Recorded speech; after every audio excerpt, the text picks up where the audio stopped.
Chapter 1. A Lonely Child. Prince Edward was born in 1894. His father, King George V, was a tall, cold man who did not like children. "Why does Edward talk all the time?" he once said. "He's a very noisy child." His mother, Queen Mary, agreed. "It doesn't matter if Edward is happy or unhappy," she said. "A child must be silent and strong." The family lived in Buckingham Palace, which had 600 rooms.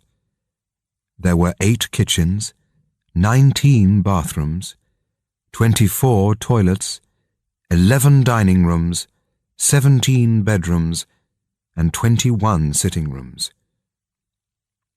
Edward once told a story about the house. "Buckingham Palace was very big, and people sometimes got lost.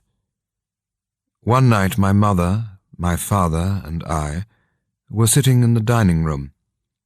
We were waiting for our dinner. We waited, and we waited, but the food did not come. After 20 minutes, my father was very angry. He stood up and went to the kitchen. 'Where is the cook?' he shouted. 'And where is my food?' 'But, sir,' the cook replied, 'your dinner left the kitchen 15 minutes ago. Hasn't it arrived yet?' 'No, it hasn't,' my father shouted. 'And I'm hungry.' The king left the kitchen and began to look for the food. 10 minutes later, he saw a woman who was carrying 3 plates of meat and potatoes. 'What happened to you?' my father said. 'Why didn't you bring us our dinner?' 'I'm sorry, sir,' the woman replied. 'There are a lot of dining rooms. I couldn't remember where to go. But if you return to the table, sir, this time I can follow you to the right room.' Edward did not go to school with other children. He stayed in Buckingham Palace, where he had a special classroom just for him. This is how Edward described his lessons. "My teacher, Mr. Hansel, was a thin man. He never smiled and his nose was very red. We had lots of books, but they were all very boring. They were full of words and they didn't have any pictures. Sometimes I stopped reading and looked out of the window. Mr. Hansel got very angry. He took a stick and hit me on the arm. 'Don't look out of the window, little boy,' he shouted. 'Look at the book.' He hit me many times, and my arm was red. Every Friday, the teacher took me to my father's room. 'And what has my son learnt this week, Mr. Hansel?' the king asked. And the answer was always, 'Not very much, I'm afraid, sir. Edward doesn't like his lessons. He never listens to what I say.' When Mr. Hansel left the room, my father was angry with me. 'What's wrong with you, child?' he said. 'Are you stupid? Why can't you learn anything?' 'But the lessons are so boring, sir,' I replied. 'And Mr. Hansel hits me.' 'I don't understand you, Edward. You're a baby. You're so weak. You'll never be a good king. A king must be strong. Go to your room and stay there until the morning.' I spent many days alone in my room, Edward wrote later. I never played with other children, and I didn't have any friends. I lived in the most beautiful house in England, but I was always lonely and sad. I saw my mother once a day at dinner time, and I saw my father 3 or 4 times a week. But they never gave me any love. I was afraid of them, and everything I did was wrong. Chapter 2. The Prince of Wales. In the spring of 1911, King George called Edward into his room and said, "Next month, I'll make you Prince of Wales, and these are your clothes for the ceremony." The king opened a small cupboard, and Edward started to cry. "But father," he said, "I'm 16 years old now. I can't wear soft shoes and a skirt. I'll look like a girl. Why can't I dress like other people?" "Because you're different and special," his father replied, "and one day you'll be king." Edward cried for the next 2 days, but there was nothing he could do. And so, on the 10th of June 1911, the family drove to Carnarvon Castle in North Wales, and the ceremony began. The king put a small gold crown on Edward's head. There was music and dancing, and the crowd began to shout. The new Prince of Wales closed his eyes. "I feel terrible," he said. "Can we go home now?"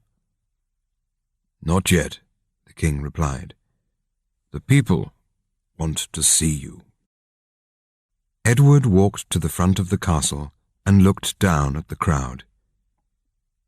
He was shaking, and his face was red. "Smile, Edward," the king said. "You are happy." A few hours later, the family were driving back to Windsor. "Wasn't that a lovely day?" Queen Mary said. Edward took off his shoes and looked out of the window. "Never again," he thought. "Never again." Chapter 3. The Royal Star. After a year at Oxford University, Edward went to fight in the First World War. He wrote, "I lived in a house with 25 other soldiers. At night, we talked about our lives and our families. It was very interesting. I could speak freely to different people, rich and poor, young and old. But I also saw the blood and noise of war. One day in 1916, my driver took me to the town of Loos in Belgium. I got out of the car and walked to the top of the hill. Down below me there was heavy fighting, and I felt very sad. An hour later I returned to my car. I'll never forget what I saw. My driver was dead. While I was away, somebody shot him in the neck. When the war finished in 1918, Edward returned to Buckingham Palace. One night he was talking to his father in the dining room. "I don't understand why countries fight," the prince said. "The war has finished, but nothing has changed. There are still millions of poor and hungry people. It's not right. Somebody must do something." "Well," King George replied, "you can't change the world if you sit by the fire. You must travel, meet people, talk to them, listen to what they say, and then, when you are king, you can make the world a better place." And so, in 1920, Edward left England again.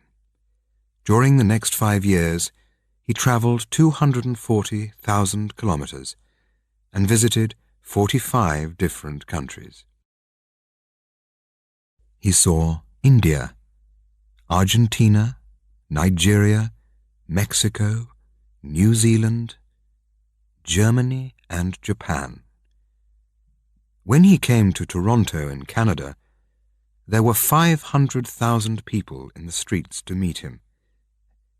Everywhere, thousands of people waited to see him.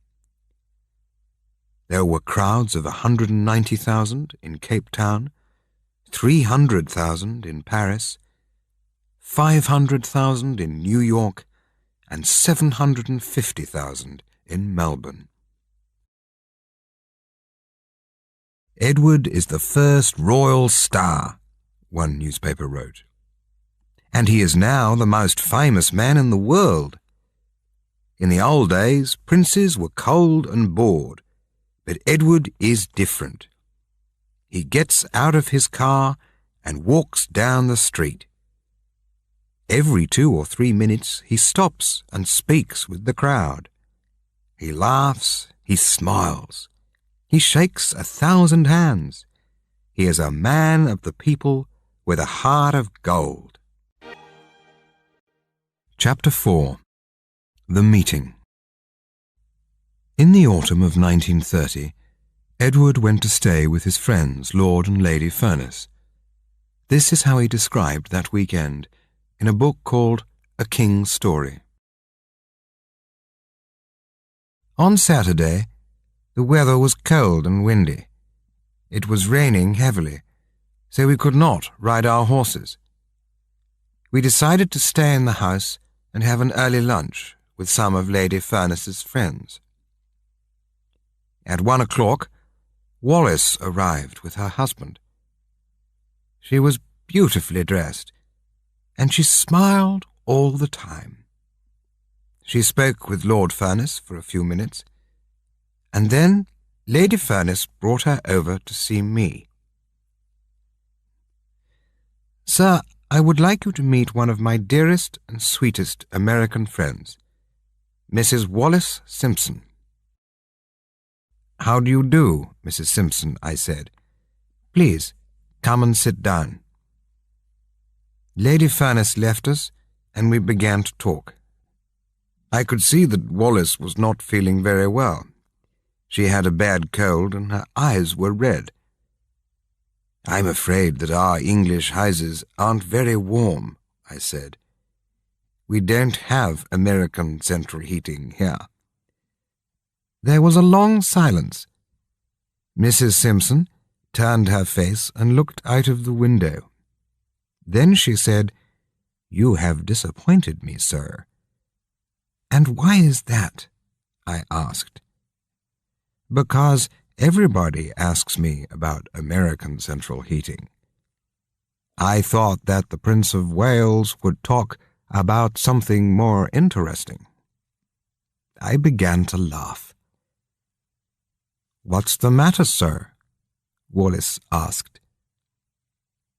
"Have I said something wrong?" "No," I replied. "I'm laughing because you didn't lie to me. You told me the truth." "But why is that funny? Doesn't everybody do that?" "One day I'll be King of England," I replied, "and people are afraid of me. If I say that the sky is yellow, they say, 'Yes, sir, you are right.' If I say that Wednesday is the first day of the week, they say, 'Yes, sir, you are right.' And if I say that Scotland is bigger than Canada, they say, 'Yes, sir, you are right.'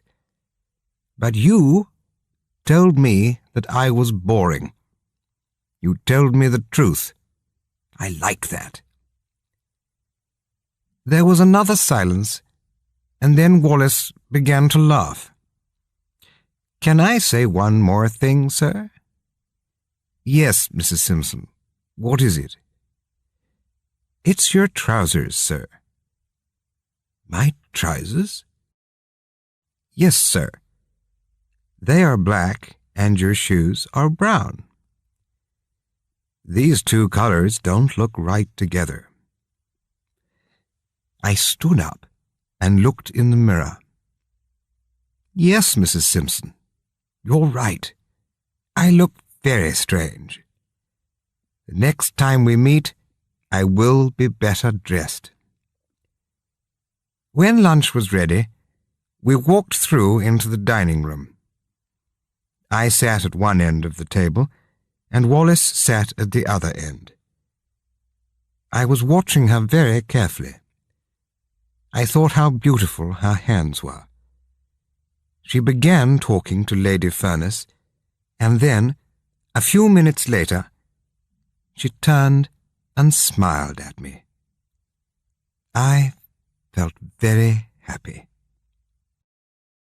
After lunch, Wallis came over to say goodbye.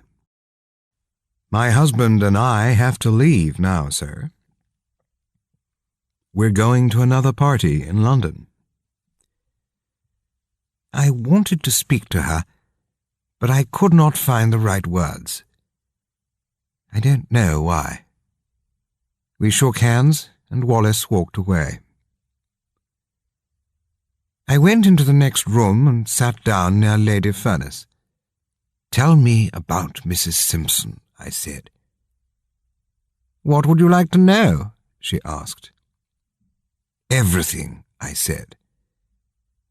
"Then perhaps, sir, you would like to walk in the garden. We can talk more freely there." We stood up and left the house by the back door. We walked slowly through the trees, and Lady Furness told me about Wallis. Chapter 5. Wallis. This is how Lady Furness described Mrs. Simpson's early life to Edward. Wallis was born in Baltimore. She never knew her father. He died when she was 5 months old. But her mother was a strong and loving woman, and Wallis was a happy child. When she was 20, she married a man called Winfield Spencer. For the first few years they were happy together. But one day Winfield lost some money in the street. He was very angry. When he came home, he took a bottle of whiskey from a cupboard and began to drink. That night, he hit Wallis in the mouth. She screamed, and he hit her again. There was blood on her face, and she was shaking like a leaf. "Please, Winfield," she said, "no more." But Winfield took her arm and pulled her up the stairs. "You're my prisoner," he shouted at her, "and you're not going to leave." Then he pushed her into the bathroom and locked the door. The next morning, Wallis went back to her family. "I can't stay with him," she said. "I want a divorce." "Poor Wallis," Edward said. "But what happened next, Lady Furness?" "Well," said Lady Furness, "a few months later she met a fine man called Ernest Simpson. He's quiet, but interesting. They got married, and they now live in a beautiful flat in the centre of London." "And are they happy?" asked Edward. Lady Furness looked at the prince and smiled. "I don't know, sir," she said. "I don't know." During the next 2 years, the prince saw Wallis once or twice a week.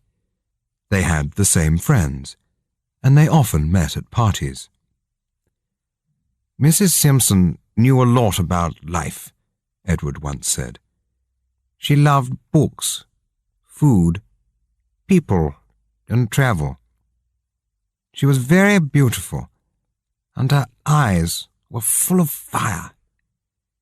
She was friendly and easy to talk to. And, after a while, I opened up my heart. We had no secrets. I told her everything. And that's how it all began." "His eyes were always sad," Wallis said about Edward. "And sometimes he looked like a child, so young, so quiet." so weak. He had no real friends. Perhaps people were a little afraid of him. But he was a warm and kind man. When he talked to me, I felt my heart jump. I wanted to be alone with him, but I knew that wasn't possible. Did the prince love me in those early days? No, I don't think so. But each time we met, we just felt closer and closer. In June 1933, Edward gave a birthday party for Wallace, and during the next few months, he visited the Simpsons' flat in London almost every day.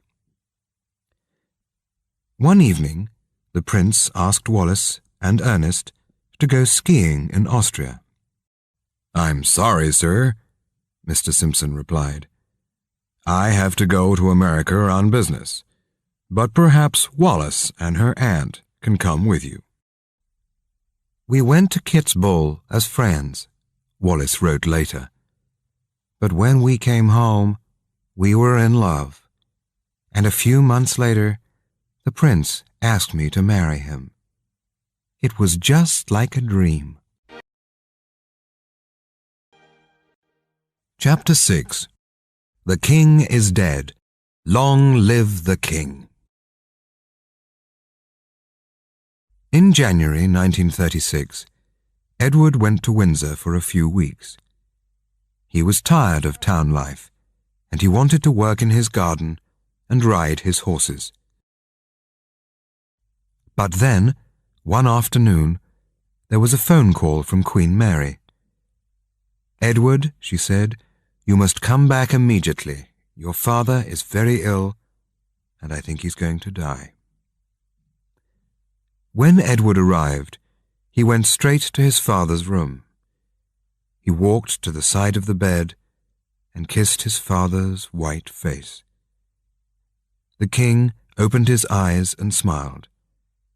Then he took his son's hand and said, "Be a good king, Edward, and be good to your mother."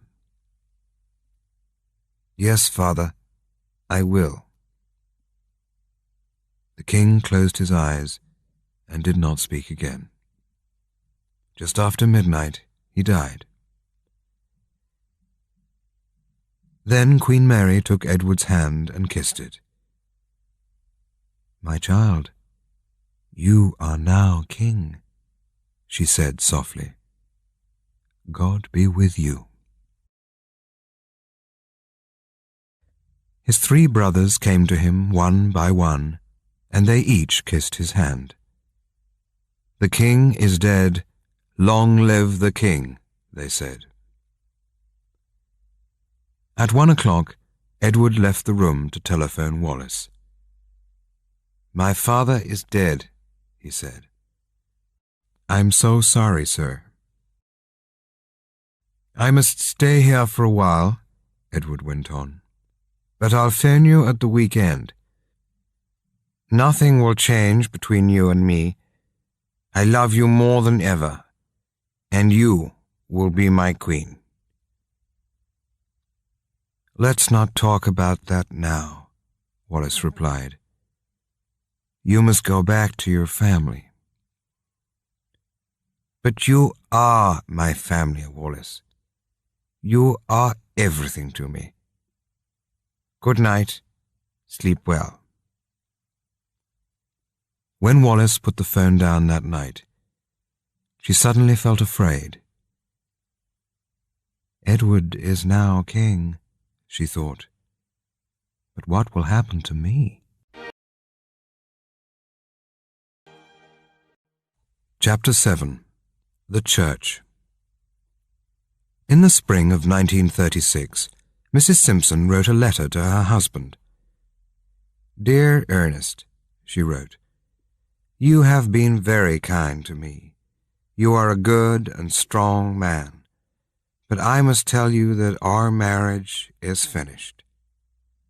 I am in love with the king, and I want a divorce. Don't be angry. There is nothing you can do. I'll never forget you, but I have to be free." Ernest replied immediately, "Your letter arrived this morning.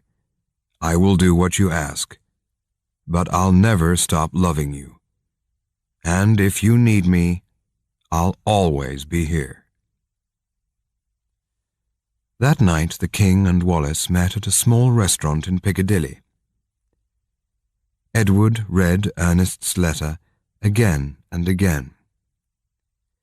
"That's wonderful news," he said. "Nothing can stop us now."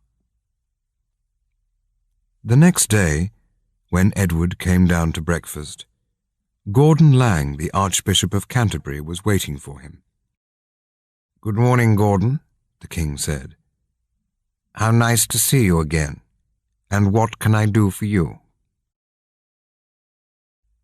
For a minute the Archbishop said nothing.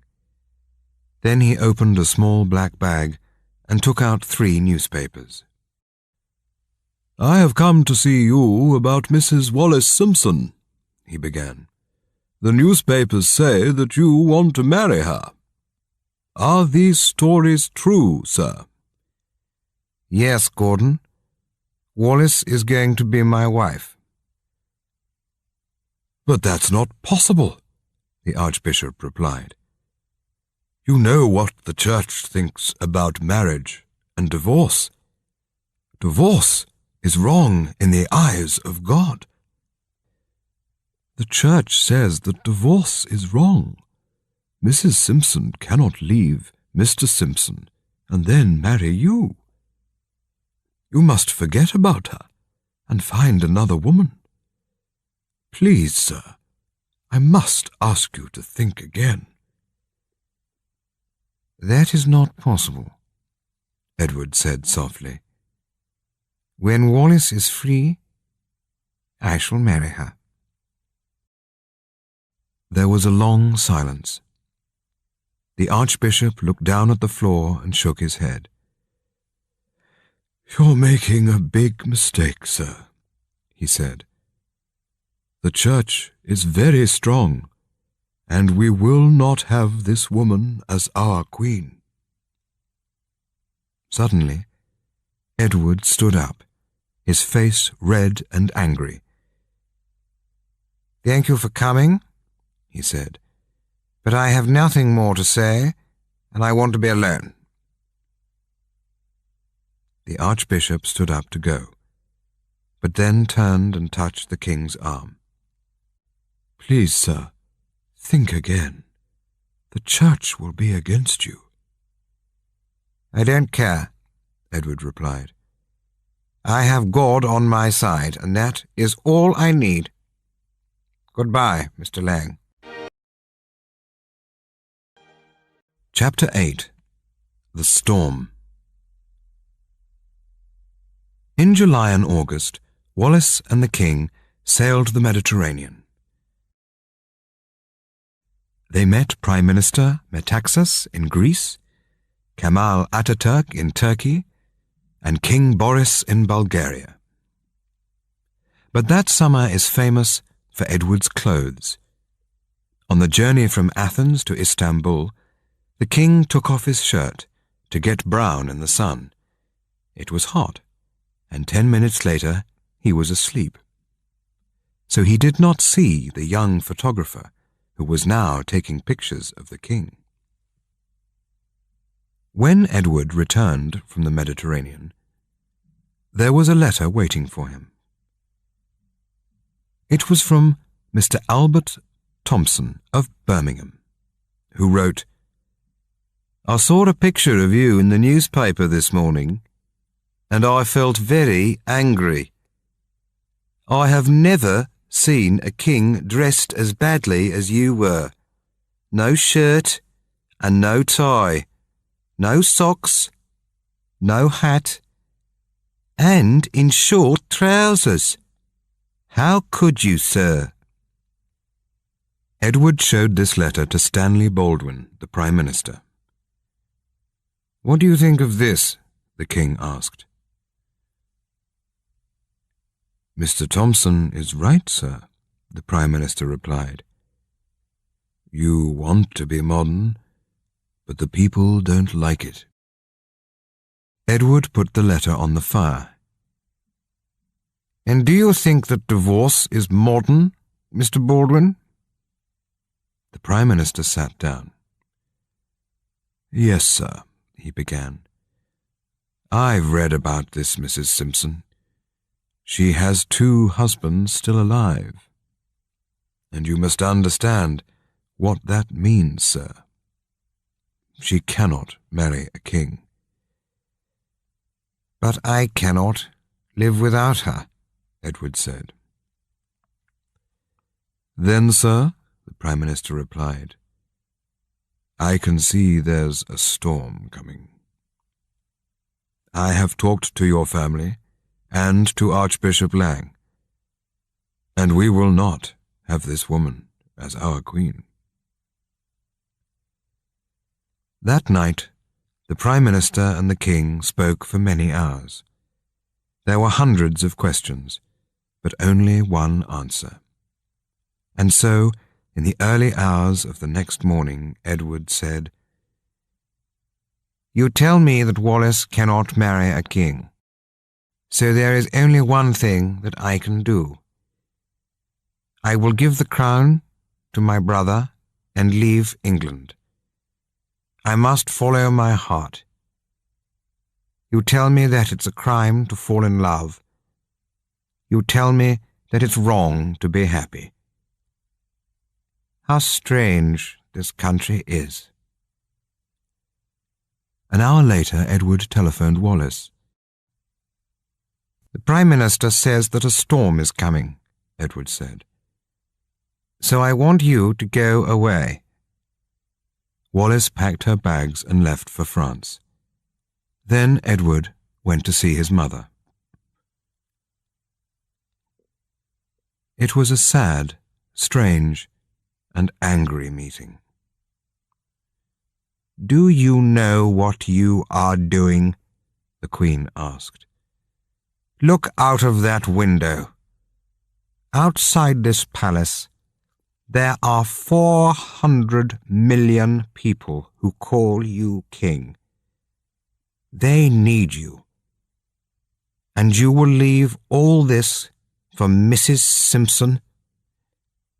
Yes, Mother, I will. I'm in love.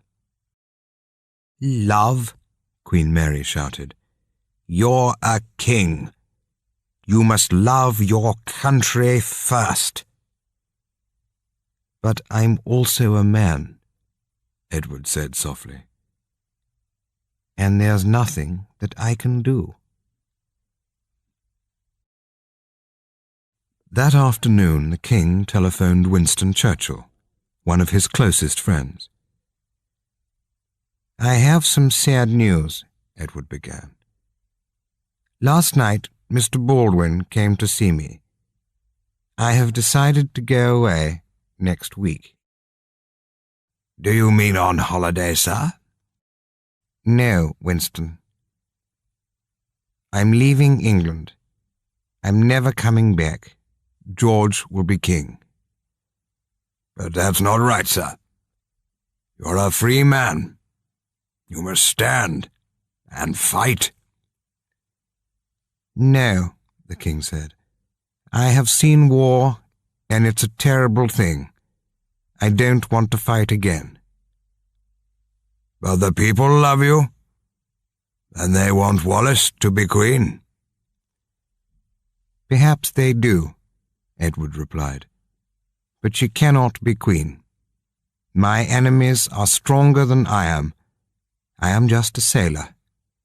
And when the winds change, the sea moves, and it takes my boat away. Chapter 9. The Woman I Love. A few days later, Mr. Churchill came to see Edward at Buckingham Palace. At first, the King was quiet. Then he said, This is my last night in England, Winston. I love this country. I wanted to be a modern, kind king. I wanted to change the world, but they stopped me. And now I have to leave. It was 10 o'clock. Edward stood up and walked over to the window. In the dark streets below, there were hundreds of people. They were singing and calling his name. "Edward, Edward, we love Edward," they shouted. "Long live the king! Long live love!" Suddenly, the king turned to Mr. Churchill. "Why is this happening to me, Winston?" he cried. "What have I done wrong?" He sat down and put his head in his hands. There was a silence in the room, but through the open window came the shouting from the street. "Long live Edward! Long live love! Long live Edward! Long live love!" Mr. Churchill came over and put his hand on the king's arm. Edward looked up. "Thank you, Winston," he said. "You were a good friend to me." "Thank you, sir. And you were a good king." At 10 o'clock the next morning, the telephone rang in Edward's bedroom. "They're ready for you now, sir," a voice said. The king walked slowly down the stairs. In front of him there was an open door. The family were waiting for him. His mother sat near the window, dressed in black. His brothers stood beside her. "How close they are," the king thought. On a small table in the center of the room, there was a piece of paper. Edward sat down and read these words. "I, Edward VIII, King of Great Britain, King of India, King of Australia, King of New Zealand, King of Canada, King of Kenya, King of Nigeria, King of Burma, King of Malaya, King of Singapore, and King of 32 other countries, have today given the crown to my brother George. God be with him and all his people. 10th of December, 1936. Edward took a pen and wrote his name at the bottom of the page. Then he stood up and kissed his brother's hand. "I never wanted this to happen," George said. "This is the worst day of my life." Edward walked over to his mother. "Before I kiss you," she said, "there are some things that I want to say. I have never understood you, child. This morning you were a king, but tonight you run from England like a thief. Alone, angry, afraid. You think that you're free, but you're not. You cannot be free. Everyone needs their family. Everyone needs their home. And tonight you have lost both those things. I love you. I am your mother, and nothing can change that. But if you marry that woman, you will break my heart. Go now. It is all very sad." Edward kissed Queen Mary's hand. Then he turned and walked away. The next day Edward returned to Windsor Castle. He went into a small, cold room at the top of the building. From there, he spoke on BBC Radio to Britain and the world. This is what he said. "Tonight, for the first time, I can say a few words to you. Earlier today, I gave the crown to my brother George. He is now your king. I will soon leave this country and travel to France. My heart is with Wallis, and I cannot live without the woman I love. I don't know what will happen to me. Perhaps I will never see England again. But think of me tonight when I sail across the sea. God be with you. Long live King George. Edward left Windsor Castle and got into a large black car. It was now midnight, and it was just beginning to rain. "Take me away as quickly as you can," he said. The car moved off into the darkness and the rain. "What a night," said the driver. "I think the sky is crying, sir." At 1:30 a.m., they arrived at Portsmouth. Edward got out of the car, and a voice said, "The King is here." Edward stopped and looked out across the open sea. There was a thin, cold smile on his face. "King," he said. "No, I am not the king. I am just a man in love." Then he turned and walked onto the ship and into the night. Chapter 10. The Wedding. The next morning, Edward telephoned Wallis from Boulogne. "Did you listen to me on the radio?" he asked. "Yes, of course," she said. "And how did you feel?" "I was sitting in my room alone," Wallis said. "And when I listened to your words, I felt so sad. I put my hands over my eyes and I just cried. I couldn't stop myself. You have left everything for me. But I love you so much, Edward, and with me you'll be the happiest man in the world." "I am that already," he replied. "You are all that matters in my life." Edward married Wallis Simpson 6 months later, on the 3rd of June 1937. None of the royal family came to the wedding. Edward was 43, Wallis was 41, and they now took a new name, the Duke and Duchess of Windsor. A few weeks later, Edward wrote to his brother, King George. "I was surprised that you didn't come to the wedding," he wrote. "But Wallis is now my wife, and nothing can change that. As you know, we have a house in Paris, but France is not my home, and I want to live again at Windsor, with Wallis by my side."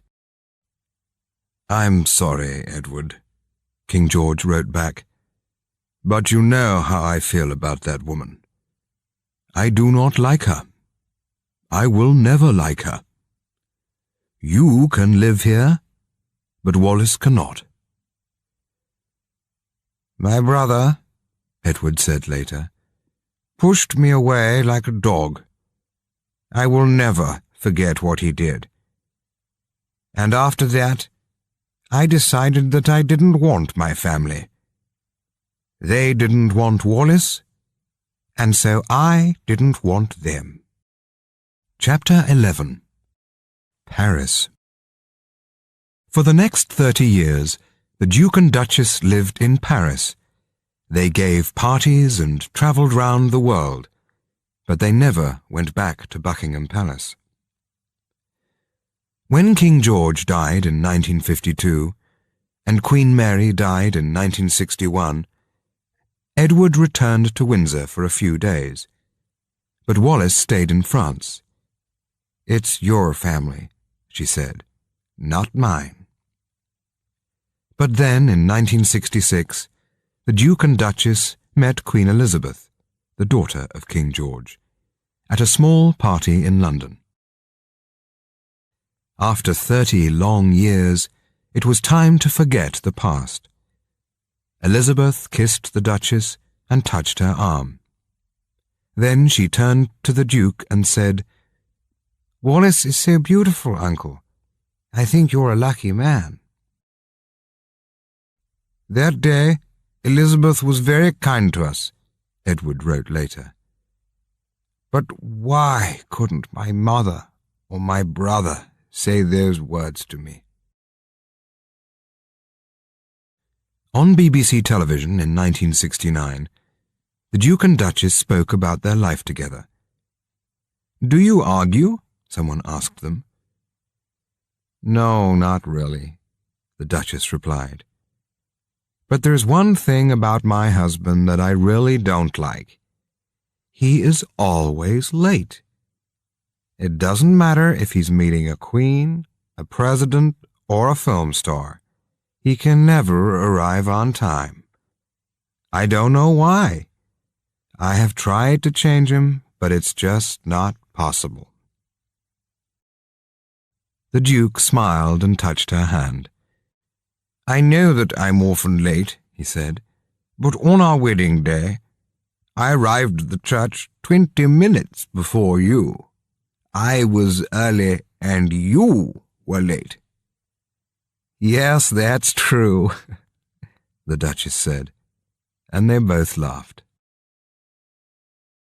"You could see real love in their eyes," one newspaper wrote. "They were on television, but they forgot about the cameras and the millions of people who were watching. They were just two people in love." The Duchess was famous for her jewelry. "After my husband," she once said, "I love jewelry more than anything else in the world." And after 35 years with the Duke, she had hundreds of pieces, which came from all over the world. "I have never met a more beautiful woman than Wallis," Edward wrote, "and I loved giving her presents. She has given me so much happiness. I buy her jewels to say thank you." In May 1972, the Duke became ill.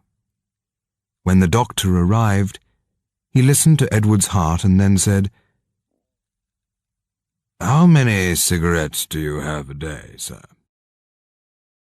"About 40 or 50, the Duke replied. "But please don't ask me to stop. I've smoked for 60 years, and I cannot change now." That night, Edward called Wallis into the room. "I feel very tired," he said, "and I'm afraid. I love you.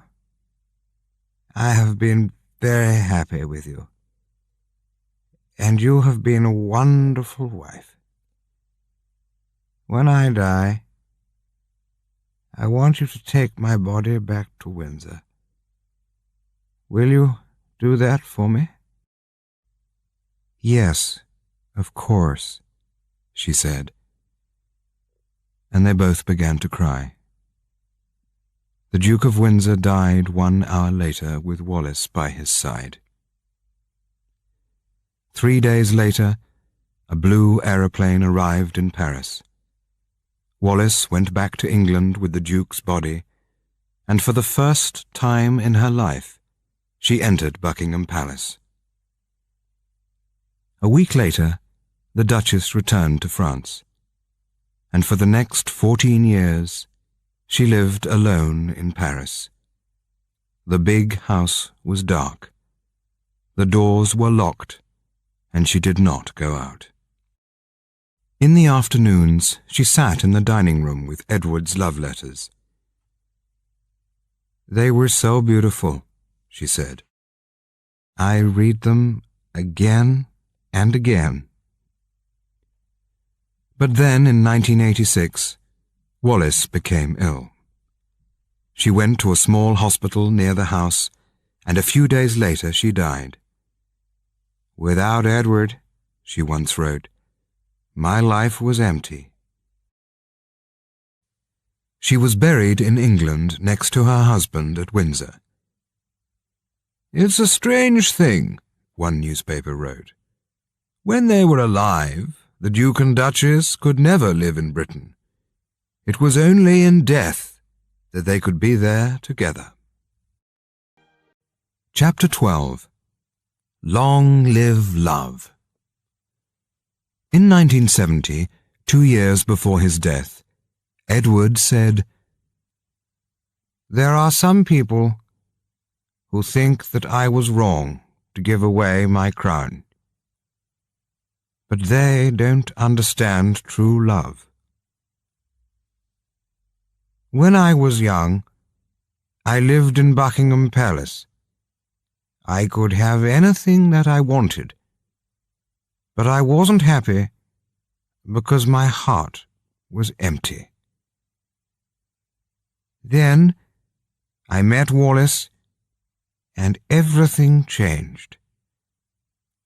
For half of my life, I have lived here with the most beautiful woman in the world, and she is everything to me. When I sit in my garden, with the Duchess by my side, I sometimes think about my early life. I remember the days alone in my bedroom. I remember the teacher who hit me with a stick. I remember the war and my travels around the world. And then I remember the crowds of people below my window who shouted, "Long live love." On my last night in London, I spoke with Winston Churchill. In the middle of our conversation, he said, "I think, sir, that the best things in life are free." I have never forgotten those words. And now, many years later, I understand what they mean. You cannot buy happiness, and you cannot buy love. To be happy deep inside your heart is the most wonderful thing in the world. I have been a lucky man.